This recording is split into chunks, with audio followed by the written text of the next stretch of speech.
به نام خالق خلاق آفرین سلام. 3 روش جادویی برای رام کردن غول‌های مدل‌های زبانی. یادتون میاد قدیما وقتی اینترنت تازه فراگیر شده بود یه کار جالبی میکردیم. اسم خودمون رو توی گوگل جستجو میکردیم تا ببینیم دنیا درباره ما چی میدونه. خب این روزها معادل مدرن همون کار پرسیدن از یک مدل زبانی یا چتباته. اما حتما متوجه شدید که وقتی از مدل‌های مختلف یه سوال یکسان پرسیده میشه جوابهای کاملا متفاوتی میگیریم. یکی ممکنه شما رو یه نویسنده معرفی کنه، یکی ورزشکار. چرا؟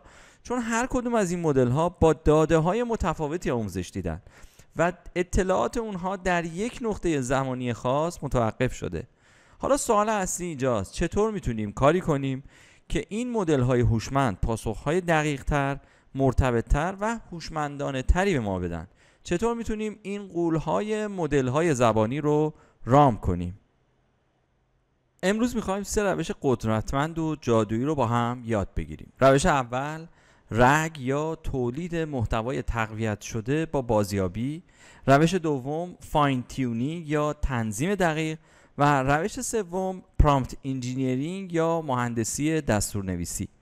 بیایید این 3 دروازه رو یکی یکی باز کنیم و ببینیم پشت هر کدوم چه دنیایی نهفته است. بسیار خوب، بیایید با روش اول شروع کنیم. رگ، این کلمه مخفف Retrieval Augmented Generation هستش. بذارید اون رو براتون ساده کنم. رگ از 3 بخش تشکیل شده. بخش اول ریتریوال یا بازیابیه. تصور کنید مدل هوش مصنوعی شما به جای اینکه فقط به حافظه داخلی خودش تکیه کنه، یه موتور جستجوی فوق‌العاده قدرتمند رو در اختیار داشته باشه. وقتی شما سوالی میپرسید، مدل اول از این موتور جستجو استفاده میکنه تا در منابع خارجی مثل اسناد شرکت شما، مقالات علمی جدید یا اخبار بروز اطلاعات مرتبط و بروز رو بازیابی کنه. موضوع بعدی آگمنتد یا تقویت هستش. حالا اطلاعاتی که پیدا شد مثل یک چاشنی قدرتمند به سوال اصلی شما میتونه اضافه بشه و در واقع پرامپت یا دستور اولیه رو با این دانش جدید تقویت میکنه و به اون اضافه میکنه. جزء سوم جنریشن یا تولید. در نهایت مدل که حالا به یک زمینه اطلاعاتی غنی و دقیق مجهز شده شروع به تولید یک پاسخ جامع و هوشمندانه میکنه. بیایید یه مثال بزنیم. فرض کنید شما مدیر یه شرکت هستید و از مدل میپرسید رشد درآمد شرکت ما در 3 ماهه اخیر چقدر بوده. مدلی که فقط با دانش عمومی اینترنت آموزش دیده هیچ جوابی برای این سوال نداره. اما یه مدل مجهز به رگ چیکار میکنه؟ اول به پایگاه داده اسناد مالی شرکت شما نگاهی میندازه. جالب اینجاست که رگ فقط دنبال کلمه درآمد هم نمیگرده. این سیستم با تکنیک پیشرفته‌ای به نام وکتور استور یا بردارهای تعبیه شده معنای سوال شما رو درک میکنه. پس ممکنه اسنادی رو پیدا کنه که در اون از عبارت عملکرد فروش فصلی یا سود خالص استفاده کنه.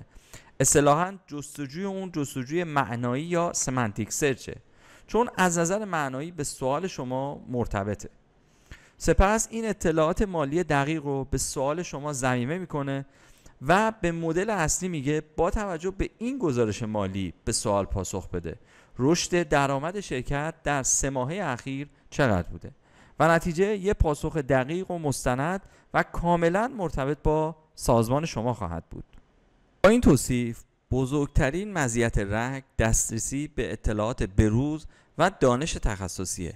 اما معایبی هم داره. این فرایند جستجو کمی پاسخدهی رو کندتر میکنه و راه اندازی و نگهداری پایگاه دانش اون هزینه‌های پردازشی داره.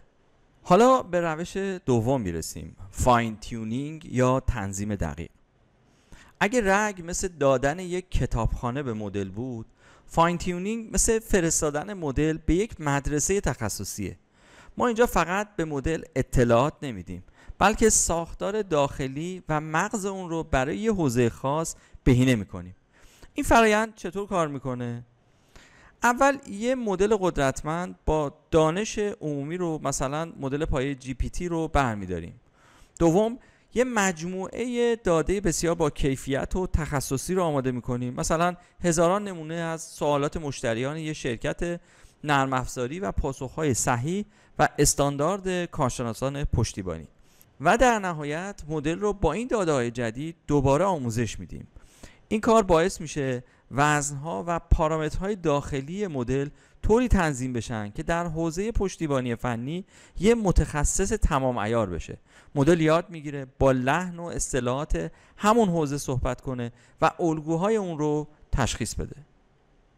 مزیت بزرگ فاین تیونینگ ایجاد تخصص عمیق و سرعت بالای پاسخدهیه، چون دیگه نیازی نیست جستجوی خارجی انجام بده. اما معایبی هم داره. اول اینکه فوق العاده پرهزینه و پیچیده است. شما بالاخره باید فرایند ترینینگ رو انجام بدید روی پردازنده های قوی که هزینه های بالایی دارن و در نهایت اینکه به داده های بسیار زیاد و قدرت پردازشی بالا نیاز داریم. دوم اینکه نگهداری اون سخته. برای هر بروز ثانیه کوچیک باید مدل رو دوباره آموزش بدیم. و سوم اینکه یه ریسک جالب به نام فراموشی فاجعه بار وجود داره.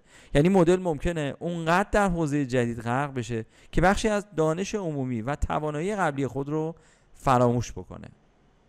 اما روش سوم که شاید در دسترس ترین روش برای همه ما باشه، پرامپت انجینیرینگ یا مهندسی دستورنویسیه. این روش هنر و علم درست سوال پرسیدنه. گاهی اوقات جادوی واقعی در خود سوالیه که ما میپرسیم. یه پرامپت ضعیف و ساده اینه: آیا این کد امنه؟ مدل احتمالاً یه جواب کلی و مبهم میده. اما یه پرامپت مهندسی شده و هوشمندانه اینطور میتونه باشه: شما در نقش یک کارشناس ارشد امنیت سایبری هستید. این قطعه کد پایتون رو تحلیل کن، امنیت اون رو با شناسایی ورودی‌های کاربر، بررسی روش‌های مدیریت حافظه و لیست کردن آسیب پذیرهای احتمالی به همراه امتیاز اونها ارزیابی کن. پاسخ رو در قالب یه جدول ارائه بده. می‌بینید ما با دادن دستورالعمل‌های دقیق، تعیین نقش، ارائه مثال و مشخص کردن فرمت خروجی توجه مدل رو به الگوهای درستی که قبلا یاد گرفته جلب می‌کنیم.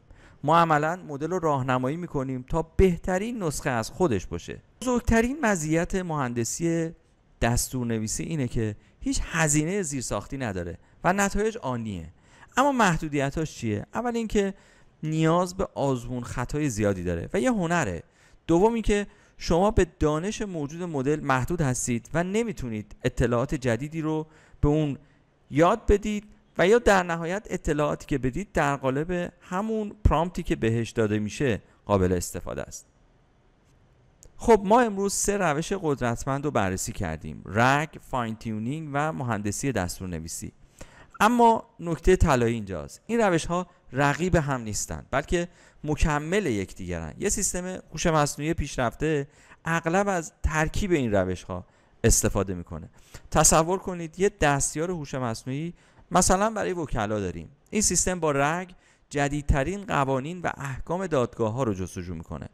با فاین تیونینگ با سبک نگارش و اصطلاحات تخصصی اون شرکت حقوقی آموزش دیده میشه و در نهایت وکیل با مهندسی پرامپت از اون میخواد که یه لایحه دفاعی با فرمت استاندارد تهیه بکنه. انتخاب روش درست به هدف، منابع و نیاز شما بستگی داره. به نظر میرسه از اون روزهایی که فقط اسممون رو تو گوگل جستجو میکردیم راه بسیار درازی رو اومدیم. اینطور نیست؟